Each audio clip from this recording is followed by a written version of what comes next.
இந்த வைபவத்தை முப்பெரும் விழா என்று சொன்னாலும் அது தப்பு இல்லை.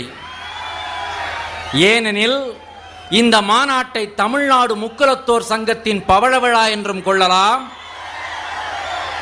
முத்தமிழறிஞர் தமிழக முதல்வர் டாக்டர் கலைஞர் அவர்களுக்கு நன்றி பாராட்டும் விழா என்றும் கொள்ளலாம். குன்றா புகழுடன் என்றும் மக்கள் மனதிலே நின்று நிலைத்திருக்கும் குணக்குன்று தேவர் திருமகனாருக்கு குடந்தையிலே சிலை திறக்கும் விழா என்றும் கொள்ளலாம்.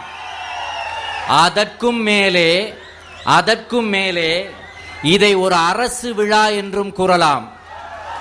ஏனென்றால் இங்கே கூட்டுறவுத்துறை அமைச்சர் மாண்புமிகு கோசி மணி அவர்களும், மத்திய இணை நிதி அமைச்சர் மாண்புமிகு SS பழனிமாணிக்கம் அவர்களும், தமிழக வணிக வரித்துறை அமைச்சர் மாண்புமிகு SNM உபயத்துல்லா அவர்களும், தமிழக பால்வளத்துறை அமைச்சர் மாண்புமிகு மதிவாணன் அவர்களும் முன்னிலை வகிக்க, மாண்புமிகு தமிழக துணை முதல்வர், மக்கள் மனங்களின் அதிபதி, கழக வீரர்களின் தளபதி உயர்திரு MK ஸ்டாலின் அவர்கள் தேவர் திருமகனாரின் திருவுருவச் சிலை திறந்து வைத்து பேருரையாற்ற இசைந்துள்ளார்களே. ஆகவே இதை ஒரு அரசு விழாவாகவும் நாம் கொள்ளலாம்.